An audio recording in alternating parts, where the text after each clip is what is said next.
Hello and welcome. You are watching Head to Head on UATV and my name is Alexander Kerry. What happens to the properties seized by the state in corruption cases and how are they sold? Now today we're going to talk about Setam, the system of electronic trading in seized property.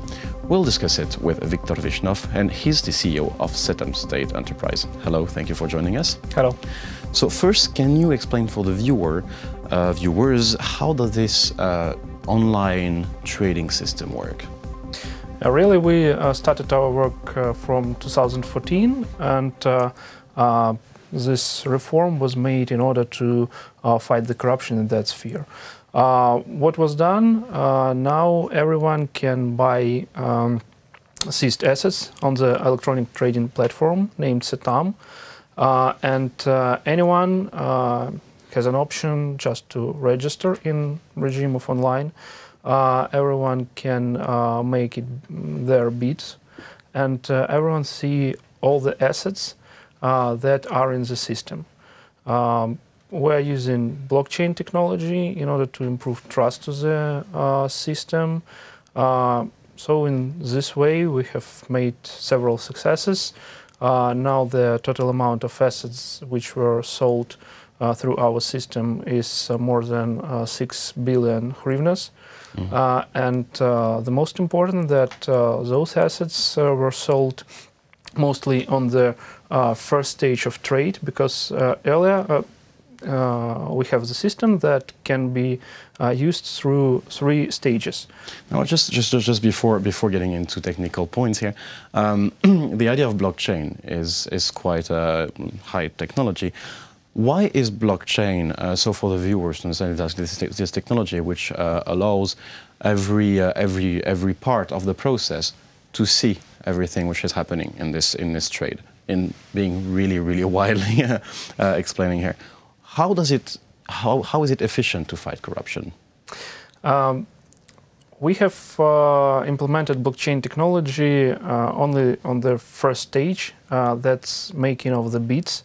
And the problem because of which we implemented blockchain was lack of trust from our customers.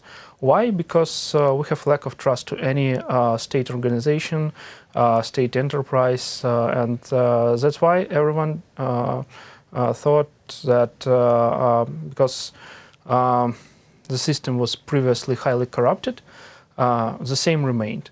But just the schemes changed. Guys make the same things, but in electronic way. They make some changes in the bids, and in that way, only some group of people can afford to buy those assets. We wanted to open the market to yeah, the market was really opened, but still we had complaints from some people who participated in our auctions.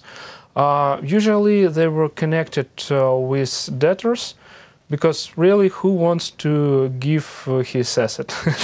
Yeah. You will fight for it until the end, and that's why usually we had some complaints that someone had changed my bid or my bid just disappeared.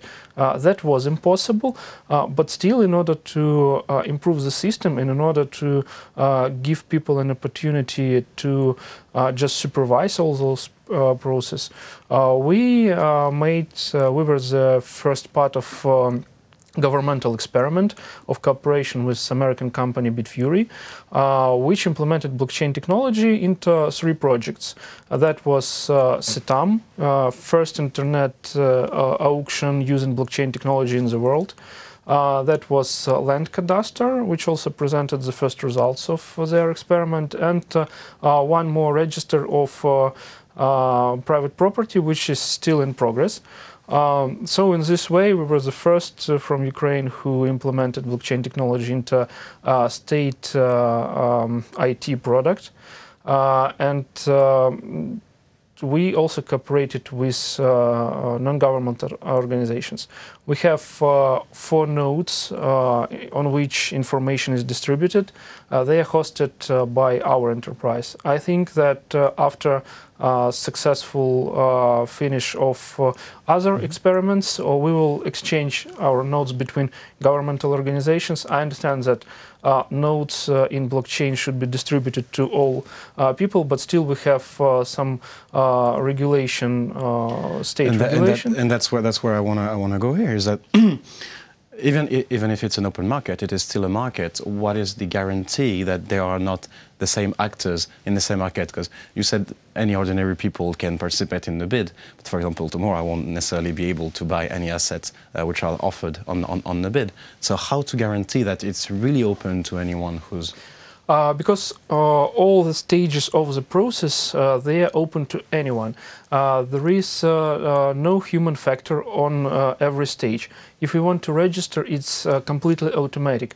You don't need to give copy of your passport to some person in order to say that's really me. Yeah, you don't need to give some more information, some documents. You just go to our website, fill in the form, and after that you are registered.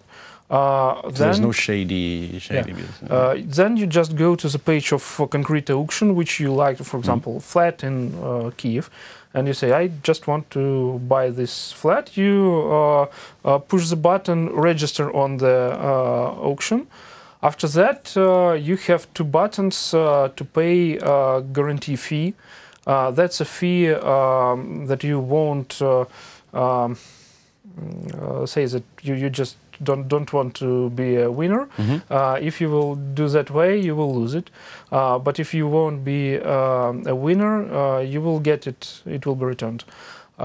So you can pay it through our website. We give an opportunity, or you can take a payment document and then go to the bank.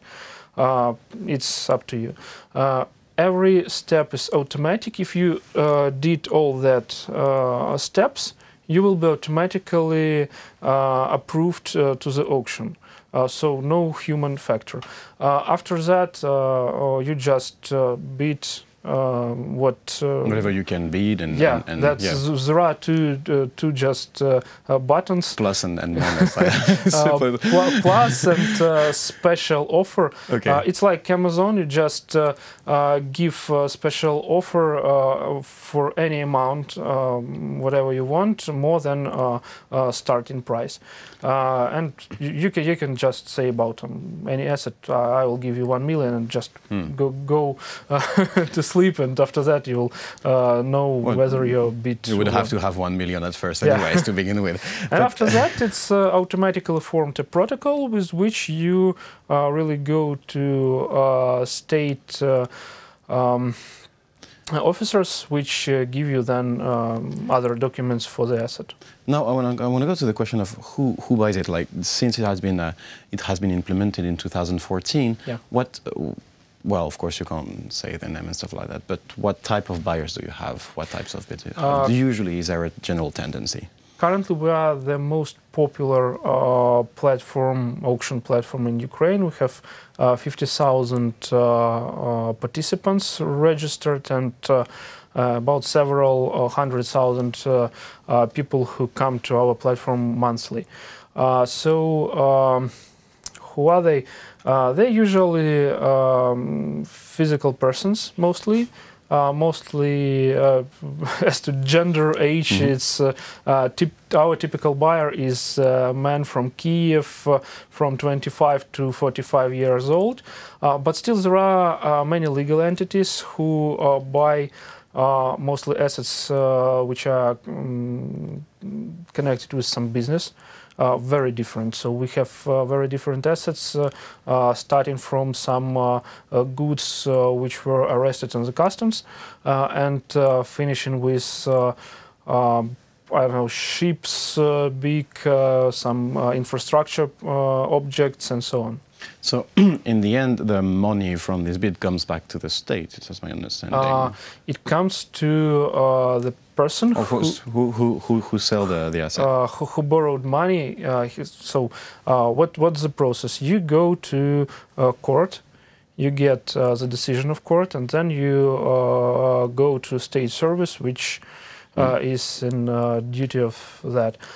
So they really, it can be different. So debtor, when he has no money, he says, okay, you can arrest my property and sell it through auction. So money go usually to the person who borrowed money. Often it's state, really, especially when it's connected with customs. So yes, about 20–30% it's about state debts. And how to guarantee that this money in the end of the process, because the process seems pretty clear and seems crystal clear, how to guarantee that this money, which in the end appears in physical hands, in physical offices, doesn't disappear in other circuits? No, after the auction, we give protocol in which the whole sum is written, that who shall pay for what to which organ state.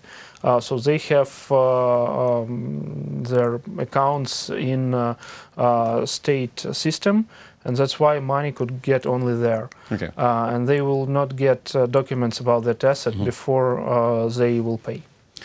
So, and to conclude this interview, what's next? Do you plan to expand even more this system? Because you said it was the first step. What's next for this system?